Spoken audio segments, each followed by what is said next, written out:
Shalom, pemirsa Smart People Church dimanapun saudara berada. Selamat bertemu kembali dengan saya, Pastor Rudi Kusnadi. Ya, di kesempatan kali ini, mari izinkan saya untuk menyampaikan satu pelajaran lanjutan tentang kasih Allah adalah yang terbesar.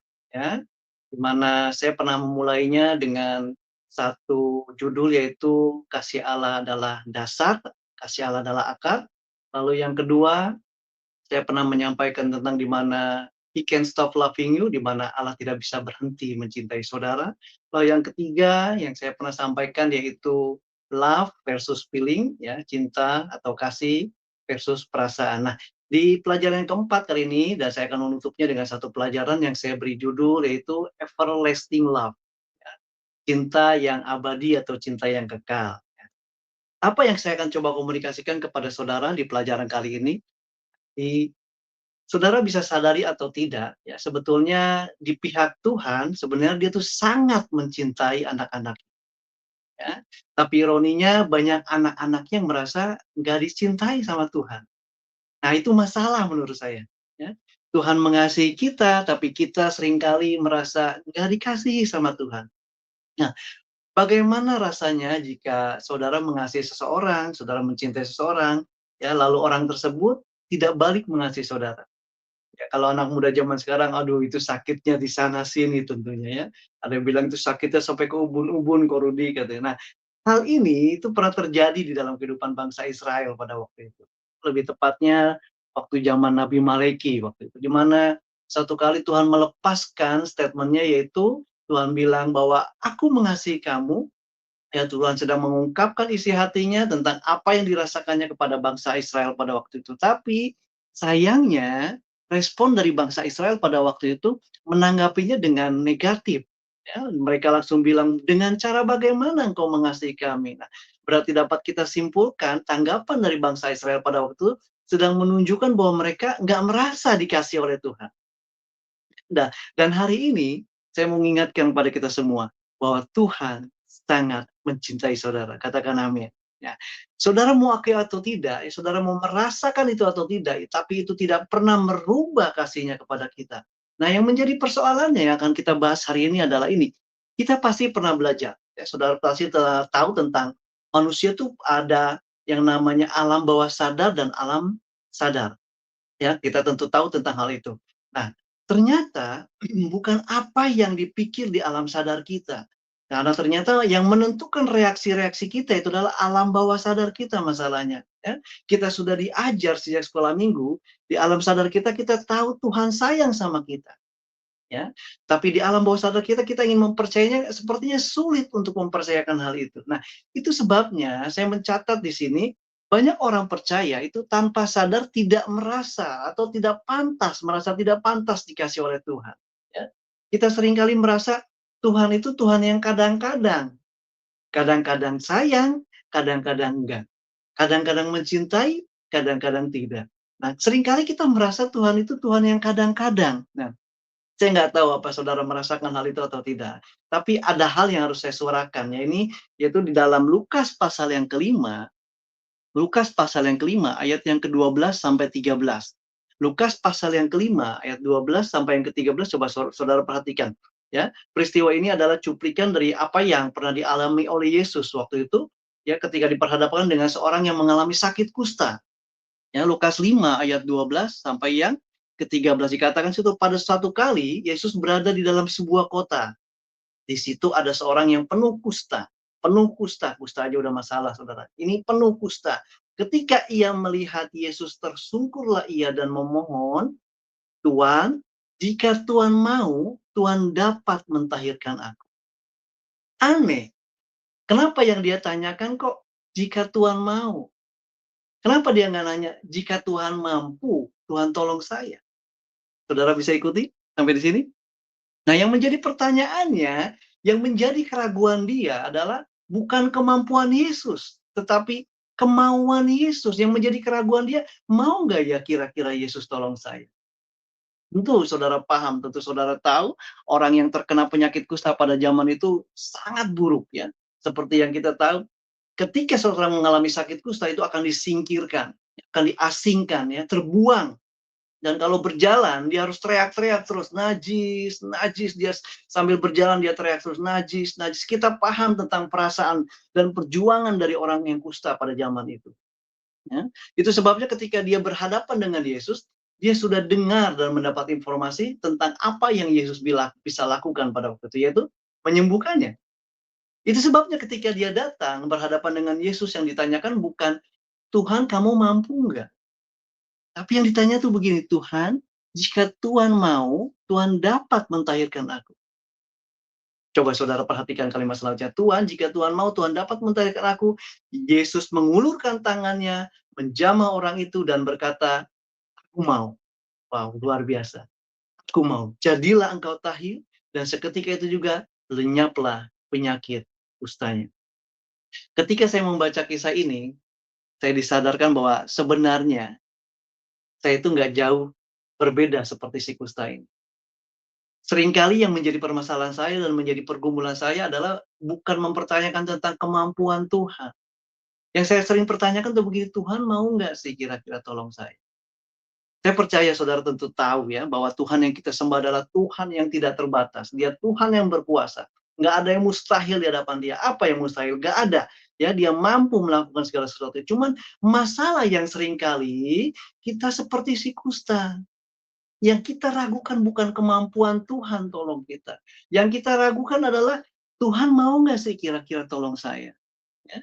Itu sebabnya tanpa sadar sebenarnya banyak orang percaya, karena kelemahan-kelemahannya, karena jatuh bangunnya kita mungkin masih punya banyak kesalahan, kita masih punya banyak kekurangan ya. Dan akhirnya waktu kita berhadapan dengan Tuhan yang sangat baik, tanpa sadar sebenarnya di alam bawah sadar kita bilang begini, kayaknya orang sebejat saya nggak mungkin dikasih itu.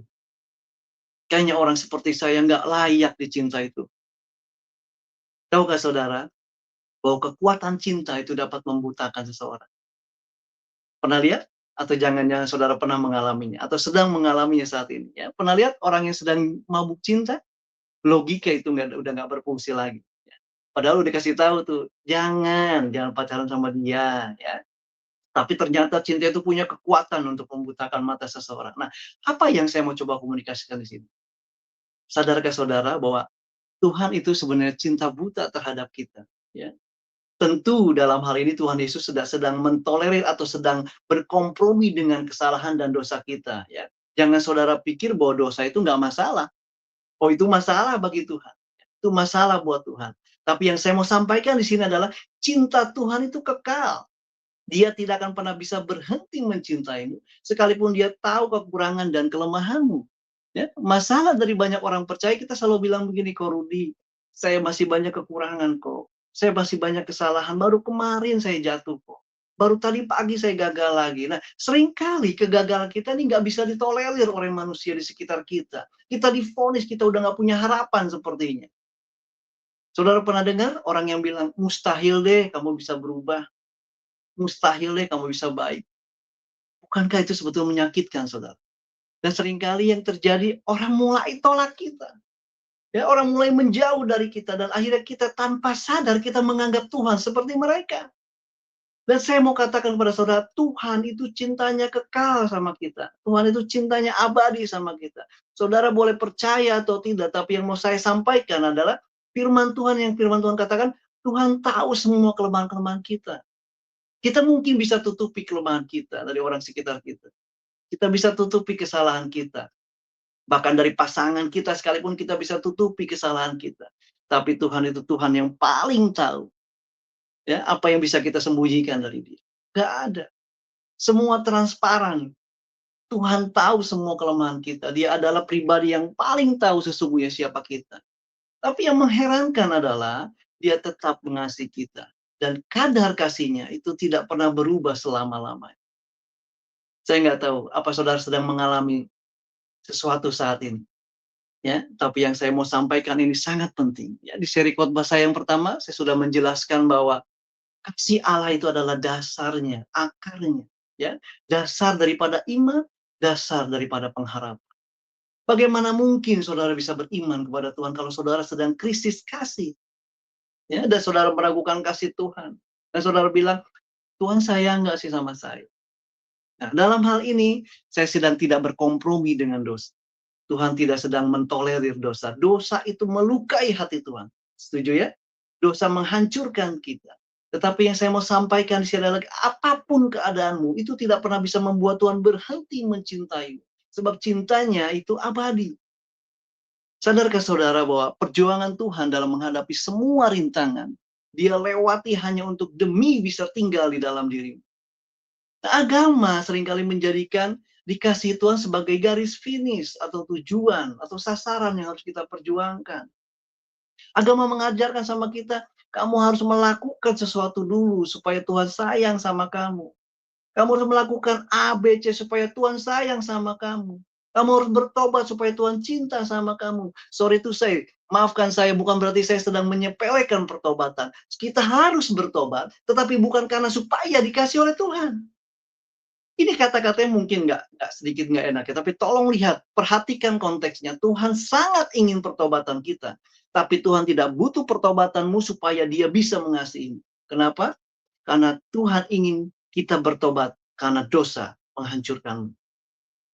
Yang sedang saya sampaikan di sini adalah agama menjadikan kita untuk dikasih Tuhan sebagai sesuatu yang harus kita perjuangkan dengan luar biasa. Sedangkan di dalam kekristenan, adalah Tuhan bilang begini, nak, kamu gak butuh berjuang untuk dikasihi. Karena aku telah memutuskan untuk mengasihimu terlebih dahulu. Dan di titik itulah yang harusnya menjadi garis startmu. Kenapa kita harus hidup kudus? Karena kita dikasihi. Bukan supaya dikasihi. Kenapa kita bertobat? Bukan supaya untuk dikasihi. Karena kita sudah menerima cintanya Tuhan. Kita memutuskan untuk bertobat. Nah, pola pikir seperti ini akan mengubah cara pandangmu dalam menjalani kehidupan kekristenanmu, saudara. Agama membuat kita lelah. Agama membuat kita capek. Yang saya mau katakan ini berita kabar baik buat saudara bahwa Tuhan sangat mencintai kita. Dan itu kabar yang sangat baik. Amin. Jadi pahami bahwa dikasihi oleh Tuhan itu adalah bukan garis finish yang harus dicapai, tetapi garis start. Saya ulang. Dikasihi oleh Tuhan itu bukan garis finish yang harus saudara capai, tetapi garis start. Di mana Tuhan bilang, kamu nggak butuh berjuang, aku yang terlebih dahulu berjuang untuk mengasihi. Nah, banyak orang percaya sedang mengalami kelelahan tanpa sadar secara jiwa. Ya, kalau bahasa saya boleh bilang, banyak menjadi Kristen capek. Karena kita terus berjuang menjadi pribadi yang dikasihi Tuhan. Sejak dahulu kita diajar, ayo berjuang untuk mengasihi Tuhan. Ayo berjuang lebih giat lagi. Pertanyaan saya, supaya apa? Supaya dikasihi? Engkau sudah dikasihi terlebih dahulu masalahnya. Supaya kamu bisa balik mengasihi Tuhan. Nah, itu yang benar. Jangan dibalik.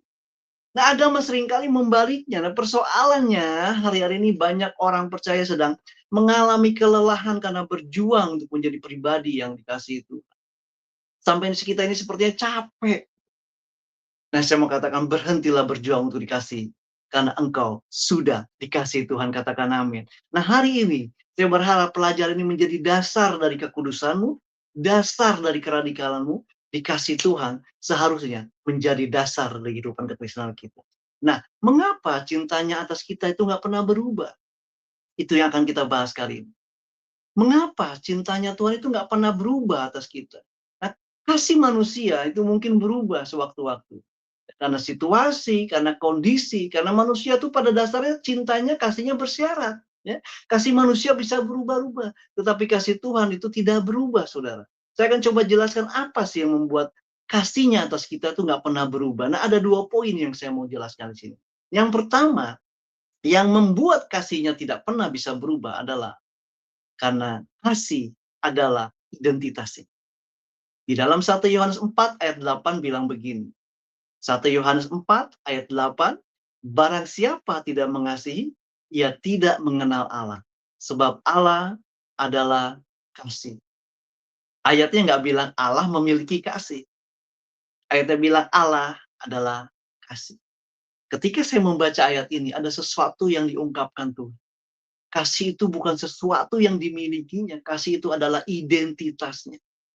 Kalau kita memiliki emas, ada waktunya emas itu bisa habis. Setuju ya? Tapi kalau kita adalah emas, maka nggak akan pernah habis. Nah, kalau hari ini iblis bilang gini, kamu nggak pantas dikasihi, kamu nggak layak dicintai. Saya mau bilang, setiap kali serangan intimidasi itu datang sama pikiran kita, Kamu nggak layak. Jawab. Saudara jawab, jangan diam saja. Jawab. Memang saya nggak layak. Tapi kasihnya lah yang melayakkan saya. Amin. Nah, iblis itu seringkali cuma pakai separuh kebenaran. Dan separuh kebenaran itu adalah penipuan, saudara. Iblis seringkali bilang, kamu nggak layak. Mana mungkin orang seperti kamu bisa dicintai Tuhan. Mana mungkin orang seperti kamu bisa berubah. Saya mau katakan, Allah adalah kasih. Yeremia 31 ayat 3. Ayat ini sangat luar biasa. Dan menjadi penghiburan bagi saya hari-hari ini, saudara. Yeremia 31 ayat 3. Dalam Yeremia 31 ayat 3 dikatakan seperti ini. Dari jauh Tuhan menampakkan diri kepadanya. Aku mengasihi engkau dengan kasih yang kekal. Ya, di dalam terjemahan bahasa Inggris memakai kata everlasting love. Itu sebabnya saya memberi judul khotbah kali ini adalah dengan judul everlasting love. Ya, kasih yang kekal, kasih yang abadi. Sebab itu aku melanjutkan kasih setiaku kepadamu. Tentu saudara paham tentang arti kekal. Apa itu kekal? Apa itu abadi? Kekal itu tidak berujung. Kekal itu tidak berkesudahan, terus menerus. Ayat ini nggak berkata aku mengasihi engkau dengan kasih yang bersyarat. Itu sebabnya kenapa Tuhan akan terus mencintai kita. Karena Dia adalah kasih. Itu yang pertama. Yang kedua, mengapa Tuhan tidak bisa berhenti mencintai kita? Yang kedua adalah karena kasihnya tidak ditentukan oleh prestasi kita, tetapi ditentukan oleh status kita. Hal yang sangat penting untuk kita pahami, ya. Prestasi itu bisa berubah-ubah, ya, sedangkan status kita tidak. Saya ulang, prestasi itu bisa berubah-ubah, kadang-kadang bagus, kadang-kadang jelek, bisa berubah, ya. Kadang, oh main musiknya hari ini bagus ya, oh WL-nya di ibadah kedua keren, bagus. Loh, kok di ibadah ketiga kurang bagus ya? Nah, kalau prestasi itu bisa berubah-ubah. Tapi kalau status nggak pernah bisa berubah. Tentu saudara tahu dong, status kita ini adalah anak Allah, katakan amin. Nah, jangan dasari keyakinanmu bahwa engkau dikasihi berdasarkan prestasinya. Tapi itu harus didasari oleh siapa dirimu di hadapan Tuhan. Dan seringkali yang menjadi persoalannya adalah kita nggak yakin bahwa kita ini adalah anak Allah. Kalau kita yakin betul bahwa kita ini adalah anak Allah, maka kita nggak akan pernah meragukan bahwa Tuhan itu selalu mencintai kita. Tuhan itu selalu always, nggak pernah never. Dia mencintai kita habis-habisan. Nah, apa sih sebetulnya misi cinta abadinya Tuhan buat hidup kita? Pernahkah saudara pertanyakan akan hal itu? Apa sebetulnya misi dari cinta abadinya Tuhan untuk kita? Tuhan itu cinta habis-habisan sama kita, bahkan cintanya cinta sampai mati buat kita. Nah, apa sebetulnya misinya? Ketika saya merenungkan akan hal ini, Tuhan singkapkan hal ini kepada saya. Apa sih misi cinta abadinya Tuhan? Sampai-sampai kekurangan kita tuh nggak bisa menghentikan cinta abadinya. Dia tetap mencintai kita. Jawabannya adalah ini, saudara. Sadarkah saudara bahwa cinta itu adalah kebutuhan pokok kehidupan manusia? Kita nggak pernah sadar akan hal itu. Selama ini kita cuma sadar bahwa untuk hidup kita butuh udara, untuk hidup kita butuh makan, minum, pakai, ya, untuk hidup kita butuh uang. Oke, ya itu betul. Tapi sadarkah saudara, sebetulnya ada kebutuhan pokok jiwa manusia. Dan kebutuhan itu namanya dicintai. Mengapa ini penting? Karena jika kebutuhan itu tidak terpenuhi, maka akan ada banyak masalah yang muncul. Saya ulang, jika kebutuhan pokok ini tidak terpenuhi oleh manusia, maka akhirnya kita memiliki emotional problem. Dan itulah yang pada akhirnya merusak hidup kita dan mengganjal perjalanan kita untuk mencapai destiny. Karena apa? Karena tanpa sadar sebetulnya kita sedang mengalami krisis dicintai. Tentu saudara sepakat dengan saya, ya. Tidak ada orang tua yang sempurna. Setiap kita, ya, kita pasti punya kekurangan sebagai orang tua. Setuju ya? Nah, dan akhirnya apa yang terjadi? Tanpa sadar, banyak anak-anak yang tumbuh dalam kondisi kekosongan. Dan seringkali yang terjadi adalah orang tua selalu bilang begini, kalau kamu nggak baik, kamu bukan anak saya. Kamu harus baik. Kalau kamu nggak baik, kamu bukan anak saya. Dan akhirnya apa yang terjadi? Kita dicekoki sejak kecil. Begitu anak kita salah, terus kita bilang, kamu bukan anak saya. Tanpa sadar, kita bertumbuh dalam sebuah kekosongan secara batin, secara jiwa. Ya. Sebenarnya kita butuh dicintai. Dan pada akhirnya kita berjuang melakukan apa saja, bahkan sampai melanggar norma-norma kebenaran, hanya untuk dapat dicintai. Tuhan tahu kebutuhan itu. Tuhan tahu orang tua kita mungkin nggak bisa penuhi. Tuhan tahu mungkin seringkali orang di sekitar kita, komunitas kita nggak bisa penuhi. Dan Tuhan hadir untuk bisa memenuhi kebutuhan itu. Katakan amin. Nah, itulah misi cinta abadinya Tuhan sama kita. Nah, sekarang saya akan menggiring saudara untuk melihat contoh kasus di dalam kisah perempuan Samaria. Ya, saudara masih ingat kisahnya? Di mana ada 6 pria di dalam kehidupan wanita ini. Ya, yang 5 itu pernah menikah. Berarti wanita ini dengan kata lain kawin cerai. Ya, yang sedang hidup bersamanya saat itu di luar pernikahan, belum menikah. Dengan kata lain, wanita ini gonta-ganti pria, gitu, gonta-ganti cowok. Nah, pertanyaannya, kenapa dia sampai gonta-ganti pria? Karena ternyata tanpa sadar, dia berpikir kehausan atau kekosongan jiwanya itu dapat dipuaskan oleh cinta laki-laki. Itu sebabnya waktu dia ketemu sama pria yang pertama, mungkin ya, mungkin kita berandai-andai ya, mungkin dia bilang begini, "Kayaknya kalau saya nikah sama pria ini, saya pasti bahagia, saya pasti senang." Nah, menikahlah akhirnya. Nah, seiring perjalanan pernikahannya, dia melihat si pria ini, "Aduh, kok mengecewakan ya suami saya." Akhirnya cerai, ya. Cari lagi, ketemu pria yang kedua. Wah, sepertinya cocok nih. Ini pasti jodoh dari Tuhan. Nikah lagi. Apa yang terjadi? Nggak cocok lagi, cerai lagi. Kecewa lagi. Dia ulang-ulang terus sampai kawin cerai 5 kali. Ada 5 pria yang pernah ada di dalam hidupnya. Tetapi itu tidak bisa mengobati kekosongan jiwanya pada waktu itu. Sampai akhirnya dia udah nggak percaya sama pernikahan, akhirnya dia bilang, "Udah deh, kumpul kambing aja deh, ya, tanpa ikatan." Nah, karena udah capek dia kawin cerai selama sebanyak 5 kali ya, lalu Yesus datang. Dan Yesus bilang, "Kalau kamu minum dari air dunia ini, kamu akan haus lagi dan haus lagi. Tetapi jika engkau minum air yang kuberikan kepadamu, engkau tidak akan haus lagi." Banyak anak-anak muda berpikir bahwa kekosongan kita bisa terpenuhi ketika kita menemukan pria atau wanita yang tepat. Ya? Tapi saya mau katakan sama saudara, pasangan yang tepat itu hanya Yesus namanya. Tuhan tahu manusia itu mengalami kekosongan. Cinta itu adalah kebutuhan dari dasar pokok. Ya, di dalam kitab Amsal 27 ayat 7. Nah, apa yang bisa kita pelajari dari ayat ini? Amsal pasal 27 ayat 7 bilang begini. Orang yang kenyang menginjak-injak madu. Tetapi bagi orang yang lapar, segala yang pahit dirasakan manis. Ya, di dalam Amsal 27 ayat 7 bilang, orang yang kenyang injak-injak madu. Tetapi bagi orang yang lapar, yang pahit pun dirasakan manis. Di dalam terjemahan bahasa Indonesia sehari-hari berkata, kalau kenyang, madu pun ditolak. Ya, tapi kalau lapar, yang pahit pun terasa enak. Nah, pertanyaan saya, kenapa seringkali kita lari ke dosa? Kenapa? Sederhana, karena kita lapar dan haus. Kita rela untuk bisa dikasih, kita rela untuk hidup dalam perbuatan dosa. Hanya demi untuk mendapat kepuasan. Dan saya mau katakan hari ini, Tuhan hadir untuk bisa memenuhi kepuasan dan kekosongan itu. Katakan amin. Nah, dia buktikan sama kita bahwa cinta yang paling sempurna yang bisa kau rasakan hanyalah Yesus, bukan yang lain. Mungkin saudara berkata, tapi kok Rudi, aku sudah menemukan cinta dari pasanganku. Percayalah, cinta manusia itu ada batas expirednya. Tetapi cintanya Tuhan itu nggak mengenal kata expired. Amin. Nah, kenapa sampai Tuhan itu cintanya abadi sama kita? Dan dia terus banjiri kita dengan kasihnya. Tuhan bombardir kita dengan setiap hari dengan kasih dan kebaikannya. Apa sih sebenarnya tujuan Tuhan? Nah, ternyata saya disadarkan di dalam Roma pasal 12 ayat yang ke-21. Roma pasal 12 ayat yang ke-21, firman Tuhan berkata, "Janganlah kamu kalah terhadap kejahatan, tetapi kalahkanlah kejahatan dengan kebaikan." Apa yang bisa kita tarik pelajaran dari Roma pasal 12 ayat 21 ini? Ternyata kebaikan itu punya kuasa.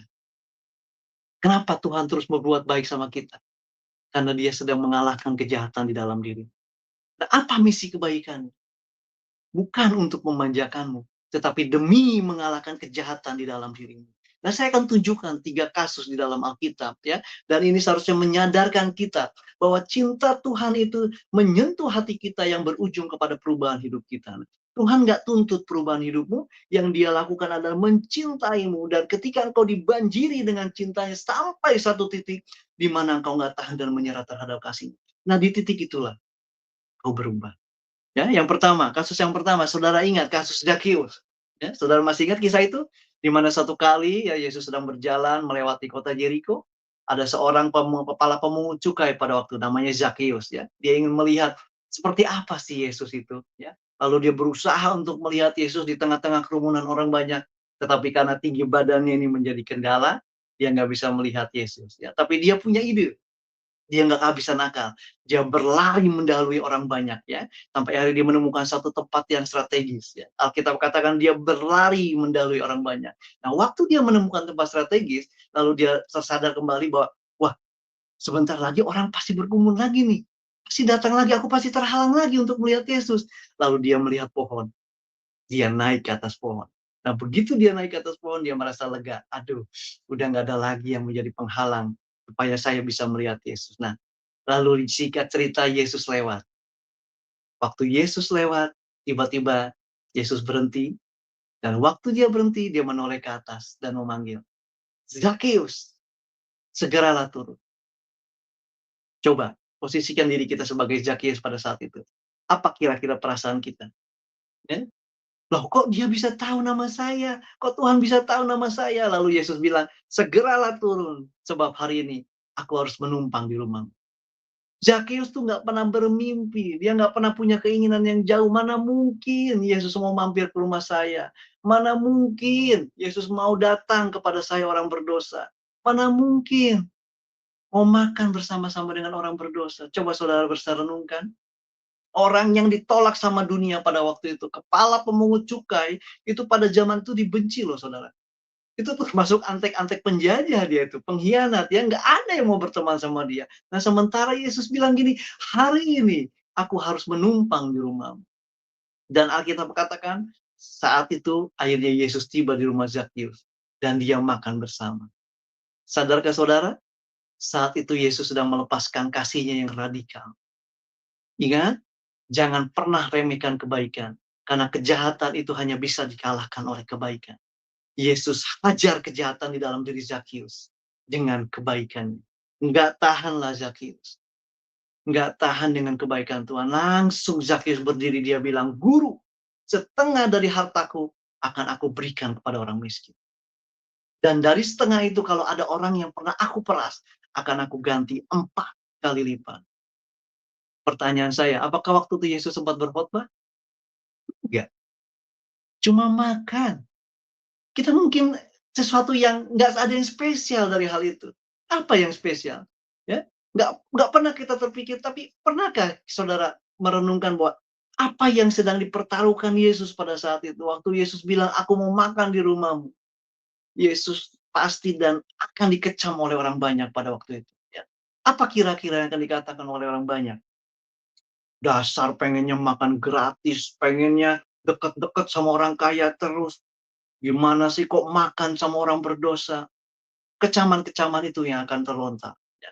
Kalau pada saat itu Yesus jaim, maka dia nggak akan lakukan itu. Yesus korbankan reputasinya, dan itulah yang menghancurkan kejahatan di dalam diri Zakius. Nggak tahan Zakius, hancur hati Zakius. Dan akhirnya dia menyerah. Kita bertobat bukan karena takut akibatnya. Kita bertobat karena kita tahu Tuhan sangat mencintai kita. Katakan amin. Yang kedua, kasus yang kedua, perempuan yang kedapatan berbuat zina. Ya, tentu saudara familiar dengan kisah ini ya. Kisah ini sering diceritakan ya oleh para hamba-hamba Tuhan, sering dikhotbahkan. Perempuan yang kedapatan berbuat zina. Saudara bisa bayangkan bagaimana perasaan perempuan itu ya dalam kondisi dijebak dan dipermalukan pada waktu itu. Hidup dalam ketakutan yang sebenarnya pada waktu itu hukum yang harus dia terima adalah hukum rajam ya. Dia harus dirajam dengan batu sampai mati, dan semua orang pada waktu itu sudah menggenggam batu siap untuk melempar dia. Nah, nasib perempuan ini ada di mulut Yesus pada waktu itu. Kalau Yesus salah ngomong, selesai sudah. Saudara bisa bayangkan, perempuan itu sedang menunggu nasib. Yesus bilang, siapa yang belum pernah berbuat dosa, lempar batu pertama. Lalu orang-orang itu jadi sadar dan malu hati, akhirnya mereka semua meninggalkan perempuan ini. Yang tertinggal hanya 2, Yesus dan wanita itu. Lalu Yesus bertanya, kemana mereka semua? Dan perempuan itu bilang, nggak ada Tuhan, mereka sudah pergi. Lalu Yesus jawab, pergilah, aku tidak menghukum kamu, dan jangan berbuat dosa lagi. Nah, apa yang membuat Yesus melepaskan pengampunan? Kalau ada orang yang berhak pada waktu itu melempar batu pertama, sebenarnya Yesus loh. Setuju ya? Ya. Tapi Yesus nggak melakukan akan hal itu. Kenapa dia sampai mengampuni? Karena demi mengubah wanita ini. Saudara tahu kisah akhirnya. Dia iring Yesus sampai akhir hidup. Kasus yang ketiga. Kasus yang ketiga, percakapan Yesus dengan Petrus pada waktu ketika Petrus menyangkal Tuhan 3 kali. Saudara masih ingat kisah itu ya? Dan ini kisah ini juga familiar. Saudara bisa bayangkan seorang yang sangat sombong, sangat arogan, ya, dipermalukan dengan kehidupan. Dia bilang, semua orang boleh ninggalin Yesus, tetapi aku nggak ninggalin. Wah, hebat ya, Petrus bilang gitu ya. Aku siap mati buat Tuhan. Tapi akhirnya dia harus menyangkal Yesus, bahkan menghujat Yesus. Singkat cerita, Yesus bangkit, bertemulah Yesus dengan Petrus. Nah, pertanyaan saya, kalau pada waktu kita ada di posisi Petrus ya, ketemu Yesus, kira-kira kita malu nggak? Ya? Kita merasa malu apa masih berani menampakkan diri ya? Udah nyangkal, kita tuh merasa gagal, malu hati, udah nggak punya muka rasanya. Nah, Petrus pikir, waduh ini pasti dimarahin ini habis-habisan. Saudara tahu nggak apa yang dilakukan Yesus? Yesus nggak marah. Kalau saya jadi Yesus, saya marahin dulu tuh, ya. Oke, ujung-ujungnya diampuni, dimaafin, tapi nggak, setidaknya saya marahin dulu tuh, "Dasar kamu mulut besar, mana ngomong akan setia, buktinya nyangkal 3 kali." Tapi bukan itu yang dilakukan Yesus. Dia cuma bilang begini, "Petrus, kamu mencintai aku nggak sih?" Nah, perkataan itulah yang menembus hati Petrus. Dia nggak bisa jawab lagi dengan kesombongan. Dengan malu hati dia cuma bilang, "Engkau tahu Tuhan, Engkau tahu hati." Itulah cara Yesus mengubah Petrus. Petrus layak dihujat. Dia layak dihukum. Dia layak untuk ditolak. Dia layak untuk dipecat jadi murid Yesus. Tapi Yesus memberikan cinta tanpa syarat buat Petrus. Hari ini Tuhan mencintai kita dengan cinta yang abadi. Dan itu harusnya menjadi kekuatan bagi kita. Berhenti berjuang. Karena perjuangan kita bukan untuk dicintai. Kita nggak perlu berjuang untuk dicintai. Engkau sudah dicintai. Hiduplah dalam kesadaran ini. Itulah yang akan membuat kita memilih kekudusan. Itulah yang akan membuat kita memilih melayani Tuhan. Itulah yang membuat kita memilih alasan untuk menyerahkan hidup bagi Tuhan. Karena cintanya lah yang telah merebut hati kita. Saya berdoa, setiap kali, setiap kita adalah orang-orang yang mengalami cinta abadinya kita sama Tuhan. Khotbah saya di yang keempat, yang terakhir, mungkin nggak panjang, ya. Hanya ini hanya kesimpulan dari 1, 2, dan 3. Bahwa misi Tuhan dalam melepaskan cintanya yang radikal, demi dia bisa memenuhi kebutuhan dasar manusia untuk dicintai tanpa syarat. Dan saya mau katakan sama saudara, engkau layak dicintai tanpa syarat. Tuhan Yesus memberkati kita semua. Selamat menikmati cinta yang abadinya Tuhan. Shalom.